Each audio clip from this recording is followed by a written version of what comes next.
guys! Welcome to my vlog! So this is me, your Honey! I'm Honey! So guys, for today's video, ang iluluto natin is walang iba ang crunchy spring roll ng Vietnamese. So ayan, as you see, na-prepare ko na siya. Napaghalo ko na yung carrots, giniling na baboy, and some gulay ng basta gulay siya na hinalo ko. Then as you see, papalambutin natin yung noodles ng Vietnamese na noodles. Tama. Meme yun. And may mushroom din po tayo. So, ninalagyan ko din siya ng may na tubig para maluto siya or lumambot. And susunod na gagawin natin is lalagyan natin siya ng pampalasa para sumarap at hindi siya maging ano ka dyan. Basta yun. Basta sumarap siya. So, first, yan yung nilagay natin. And second is parang magic sarap nila. Din yan, product din ng Vietnamese yan. So, para siyang North something na product. Basta para siyang magic sarap. So, yun. Halu-haluin natin hanggang mahalo ka din, charis. So, yun. Habang kukunin natin ang ating wrapper. It's not your usual wrapper. Ang gagamitin natin is rice paper. Yes po. Tama kayo nang narinig. Rice paper po. Rice paper?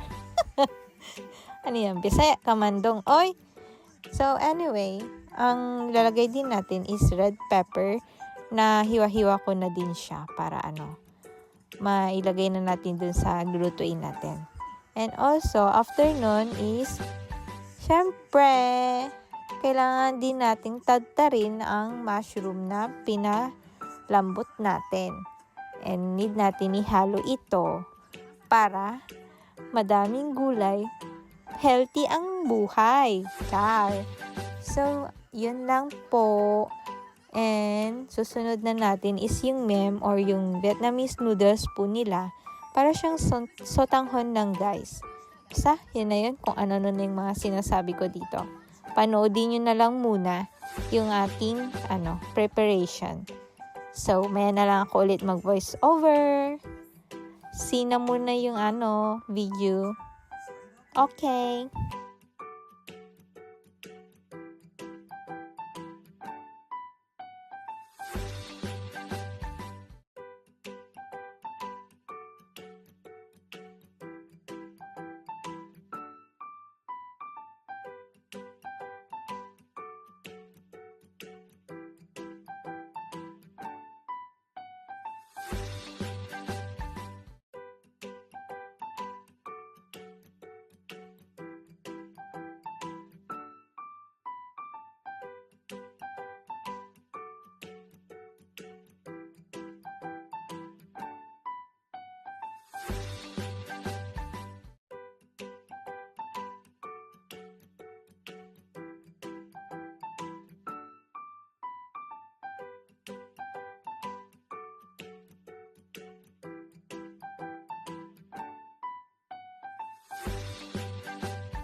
So, ayun, tapos ko nang nabalot and kailangan na natin siyang iluto or i-fry. So, first, pinainit ko muna yung kawali. Then, after mainit, ihulog na natin yung yung spring rolls na ginawa natin. Pasensya na kayo guys, first time ko kasing voice over.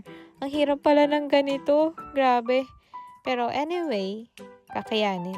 So, ayan, niluluto-luto ko na siya. Pirituin natin para, maging crunchy siya.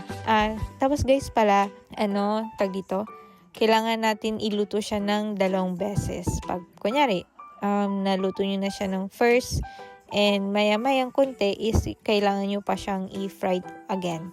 So, ayan, gagawa tayo ng pangmalakasang sausawan ng spring roll natin. So, yun. Ang kailangan po natin dyan is yung red na sibuyas and bawang. Also, naglagay din po ako dyan ng patis and yung lemon juice po siya. Basta lemon siya, anything lemon or calamansi. And lagyan po natin ng konting water and also konting asukal po. Yun. Yan, masarap yan guys, promise. Okay, thank you for watching. Bye-bye!